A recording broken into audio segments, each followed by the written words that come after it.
शलाकाही आता ईश्वरीकडे आलेली असते, कारण ईश्वरीने सांगितलेलं असतं ऍडव्होकेट राकेश यांच्याशी आपण भेट घेऊया आणि ते ऍडव्होकेट राकेश आहेत ते आपली मदत करते, हे सगळं सांगितलेलं असतं. आणि त्यामुळं शलाकाही आता राकेशला भेटायला आलेली असते. आणि राकेशला भेटायला आल्यानंतर शलाका तिथे आल्यास या राजेश्वरला पाहते. आणि राजेश्वरला जेव्हा शलाका पाहते तेव्हा मात्र खूपच मोठा धमाका होणार असतो, ज्याचा विचारही कोणी केलेला नसतो. कारण ज्या गोष्टी घडत असतात त्या इतक्या खतरनाक असतात की कोणी त्याचा स्वप्नातही विचार करणार नाही. काहीही झालं तरीही काही महत्वाच्या गोष्टी अशा असतात की ज्याचा कोणी स्वप्नातही विचार करणार नाही. आणि मग राजेश्वर इथे काय करतोय असं म्हणत ती राजेश्वरकडे धावत जाऊ लागते.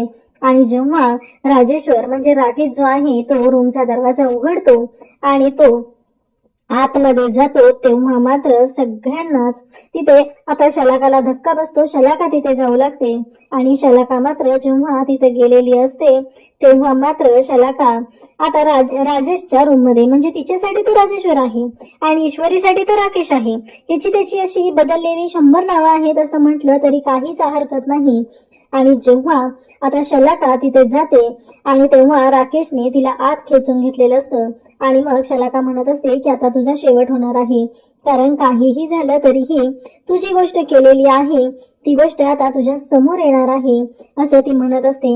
इकडे ईश्वरी मात्र आता राकेशची वाट पाहत असते, कारण राकेश अजून आलेला नाही आणि शलाका पण अजून आलेली नाही. म्हणून ईश्वरी जी आहे ती राकेशची वाट पाहत आहे आणि ती म्हणत असते की शलाका पण आलेली नाहीये, मी राकेशजींना फोन करून बघू का असं म्हणत ती नमुताईशी बोलत असते आणि तिच्या नमुताईला विचारत असते. परंतु नम्रता म्हणत असते की तू एकदा कॉल करून बघ बरं राकेशला. तेव्हा ईश्वरी म्हणते की चालेल, मी त्यांना कॉल करून बघते असं म्हणत ईश्वरी आता राकेशला कॉल लावत असते. पण इकडे शलाका जी आहे ती राकेशला म्हणत असते की आता तुला सोडणार नाही. राकेशचं एवढंच म्हणणं असतं की मी तुला सांगितलं होतं तू गावाला निघून जा, पण तू गावाला काही निघून गेली नाही, तू इथंच थांबलेली आहे आणि आता त्याची शिक्षा ही तुला भोगावी लागणार आहे असं तो तिला म्हणत असतो. आणि ती म्हणत असते की तुला सोडत नसते, आता माझी मैत्रीण इथं राहते आणि तिच्या ओळखीचे एक वकील आहेत आणि ते बघ तुझी कशी वाट लावणार आहेत.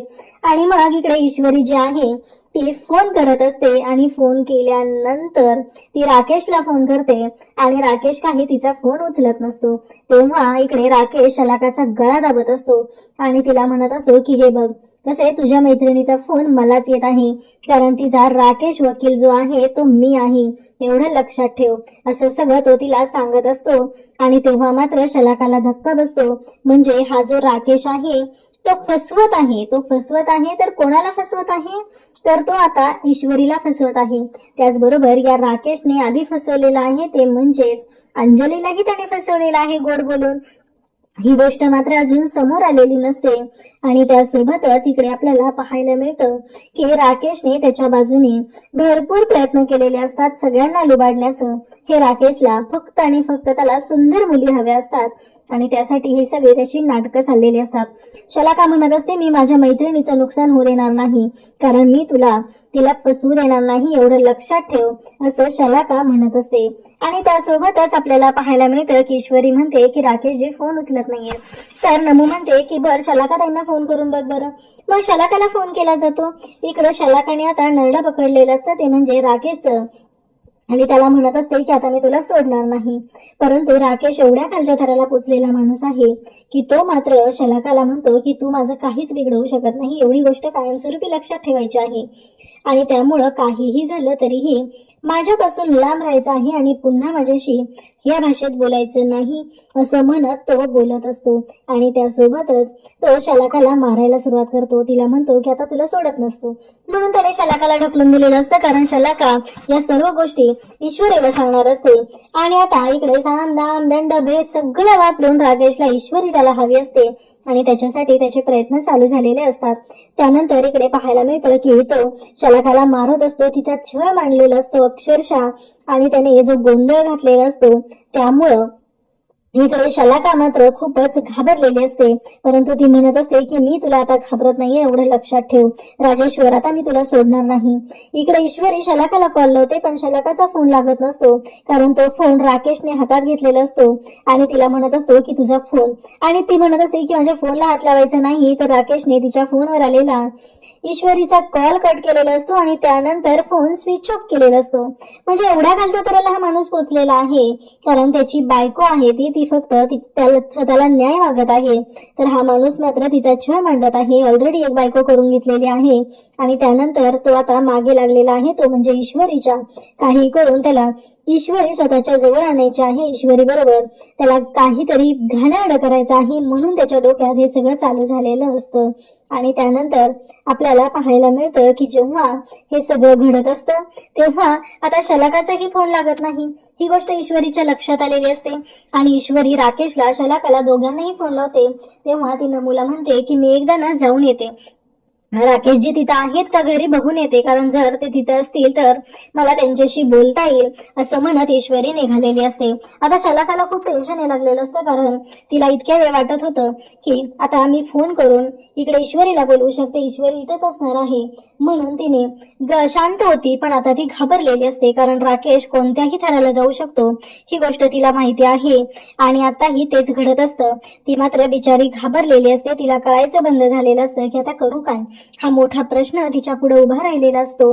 आणि त्याचबरोबर इकडे पाहायला मिळतं की जेव्हा या सर्व गोष्टी घडत असतात आणि तेव्हा मात्र इकडे आता ईश्वरी राकेशच्या रूम मध्ये जायला निघालेली असते.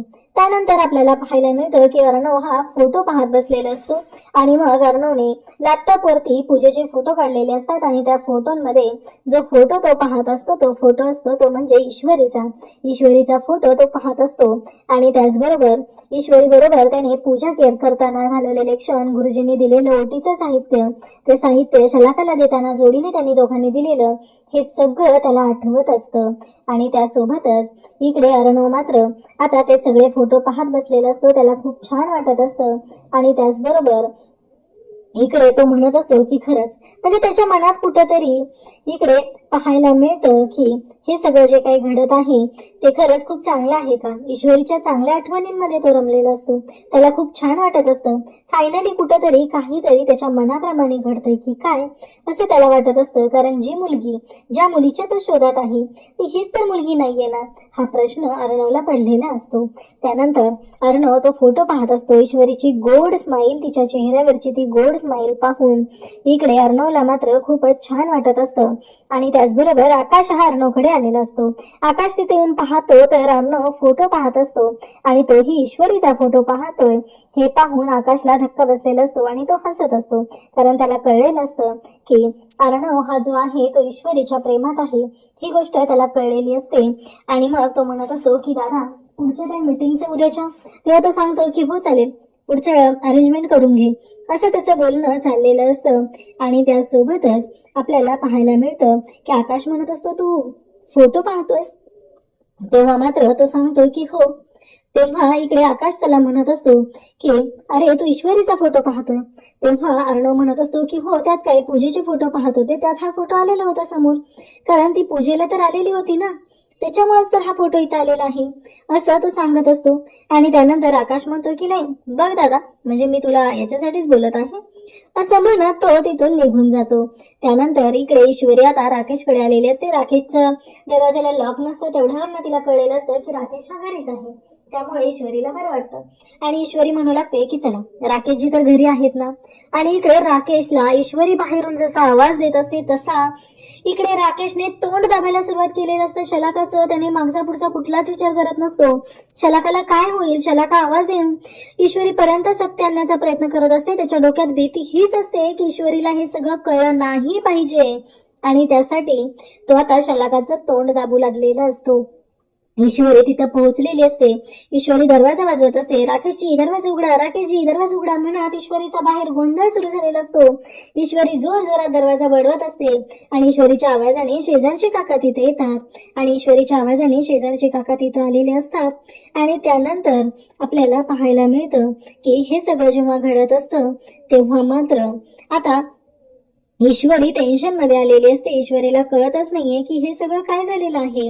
आणि ईश्वरी मात्र आता तिथं बोलत असते आणि ईश्वरी म्हणत असते की हे सगळं काय होतंय. बाकीची लोक तिथं गोळा झालेली असतात आणि त्यासोबतच इकडे पाहायला मिळतं ते म्हणजे की ईश्वरी तिथं हाका मारत आहे. बाकीची लोक आणखी गोळा झालेली आहेत चाळीतली आणि राकेश मात्र इथे गळा दाबत आहे, तोंड दाबत आहे आणि त्याला काहीही करून हे सत्य जे आहे ते ईश्वरीच्या समोर येऊ द्यायचं नसतं आणि त्यासाठी त्याचं हे सगळं कांड चाललेलं असतं आणि तो मात्र याच गोष्टीसाठी तिथे थांबलेला असतो आणि तो शलाकाचं तोंड दाबतच असतो. कारण शलाका काही झालं तरी ओरडणार आणि ईश्वरीला सत्य कळणार या गोष्टीची भीती त्याच्या पुढे असते आणि म्हणूनच तर त्याने इकडे शलाकाचं तोंड दाबायला सुरुवात केलेली असते. तो शलाकाचं तोंड दाबत असतो आणि त्याचबरोबर इकडे पाहायला मिळतं ते म्हणजे इतकं भयानक असं सत्य आहे ज्याचा विचार कोणीच कधीच करू शकत नाही. कारण हा जो राकेश आहे तो तोंड दाबतच आहे. त्याने विचारही केलेला नाही की शलाकाला काहीतरी होऊ शकतं या सगळ्यामध्ये.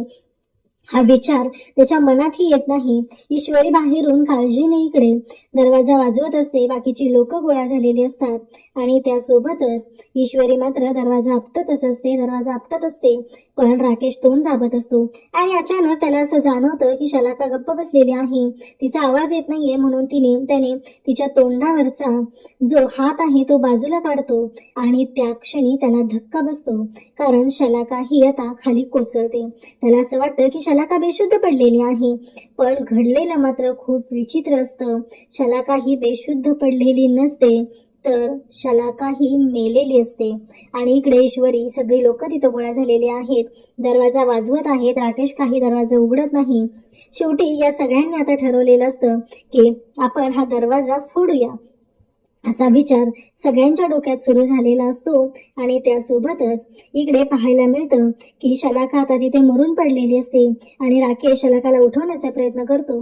पण शलाका काही जागी होत नसते आणि तेव्हा राकेशला टेन्शन येतं.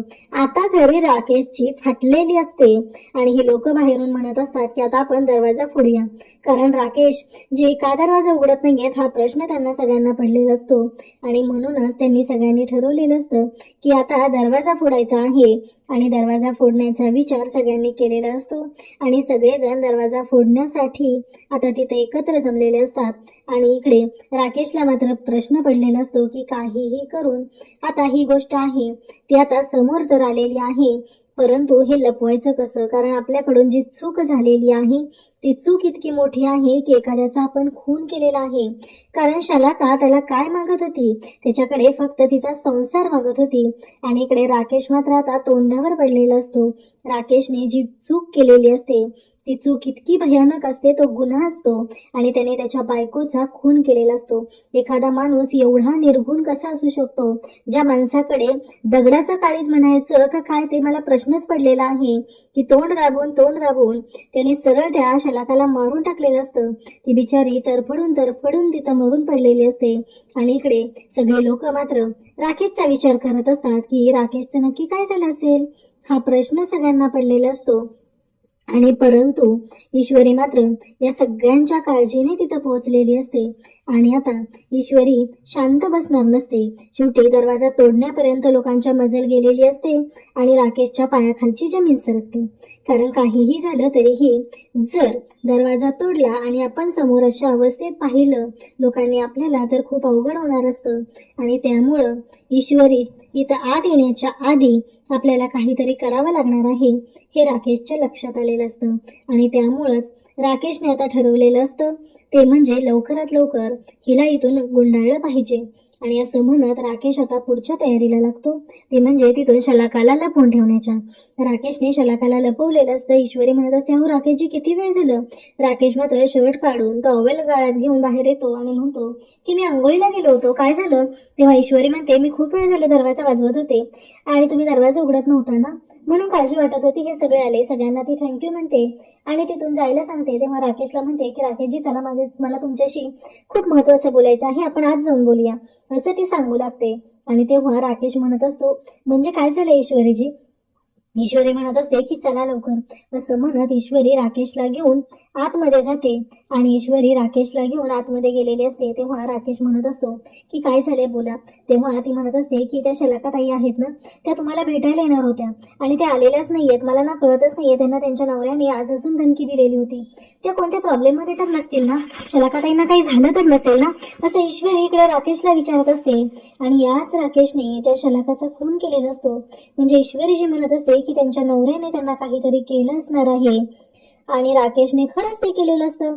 कारण राकेशला माहितीच असतं की शलाका ही ईश्वरीकडे येत आहे आणि ईश्वरीच्या मदतीनेच तिने माझ्यावरती केस टाकणार आहे. ह्या सगळ्या गोष्टी त्याला माहिती असतात आणि त्यासाठीच त्याने हे सगळं कारस्थान केलेलं असतं. आणि आता ईश्वरीला मात्र काळजी वाटत असते आणि ईश्वरी त्या राकेशलाच हे सगळं सांगत असते, त्याला विचारत असते. आणि मूर्ख राकेश मात्र ईश्वरीला तिथे गुंडाळत असतो. तिला म्हणत असतो की अहो ईश्वरीजी, नक्की काय म्हणायचंय तुम्हाला. तेव्हा ईश्वरी म्हणते की अहो मला नाही कळत राकेशजी, नक्की काय प्रॉब्लेम झालेला आहे.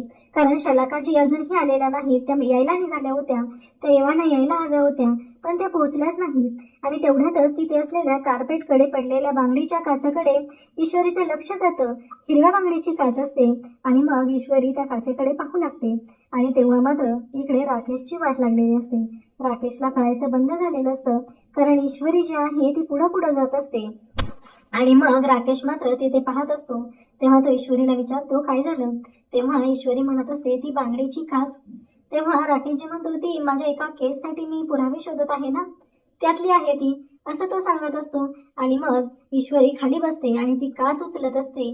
तेव्हा ईश्वरीला तिथेच बेडच्या खाली त्याने शलाकाला ढकललेलं असतं. शलाका तिथं पडलेली असते, पण ईश्वरीचं लक्षच जात नाही तिथं. ती बांगडीची काच मात्र ईश्वरीला दिसलेली असते. ईश्वरी ती बांगडीची काच उचलते आणि त्याचबरोबर इकडे ईश्वरी ती काच उचलते आणि विचारू लागते. कारण ईश्वरीला माहिती असतं की शलाकाच्या हातामध्ये पण अशीच बांगडी होती आणि मग ही बांगडी शलाकाची तर नाही आहे ना, हा प्रश्न ईश्वरीला पडलेला असतो. तर शलाका तिच्याच मागे तिथेच असते, पण ती काही ईश्वरीला दिसलेली नसते. इकडे राकेश मात्र ईश्वरीला म्हणत असतो की काय झालं ईश्वरीजी, असं विचारत असतो. तेव्हा ईश्वरी राकेशला म्हणत असते की ही बांगडी. तेव्हा राकेश तिला म्हणतो की मी आत्ताच सांगितलं नाहीये का तुम्हाला, अहो एका केसच्या संदर्भात मी पुरावे गोळा करत आहे, त्यातली आहे ही बांगडी, असं ईश्वरीला तो सांगतो. म्हणजे एकतर राकेश हादरलेला असतो, आतून पूर्ण तुटलेला असतो, कारण त्याच्या हातून खून झालेला असतो आणि तो अडकला जाणार की काय याची भीती वाटत असते. ईश्वरी मात्र इकडे घाबरलेली असते. ती म्हणत असते की शलाकाताईंचं नक्की काय झालं असेल, त्या कुठे असतील, चला राकेशजी आपल्याला त्यांना शोधायला गेलं पाहिजे, असं म्हणत ईश्वरी राकेशला म्हणू लागते. तेव्हा राकेश म्हणतो की चालेल आपण जाऊया, तुम्ही पुढे. तुम्हाला हा व्हिडिओ आवडला असेल तर लाईक करा, शेअर करा आणि चॅनलला सबस्क्राईब करा. बेल नोटिफिकेशन ऑलवर सेट करा, जेणेकरून सगळ्या नव्या व्हिडिओंच्या अपडेट्स तुम्हाला मिळतील. तुमच्या प्रतिक्रिया आणि कमेंट्स नक्की कळवा.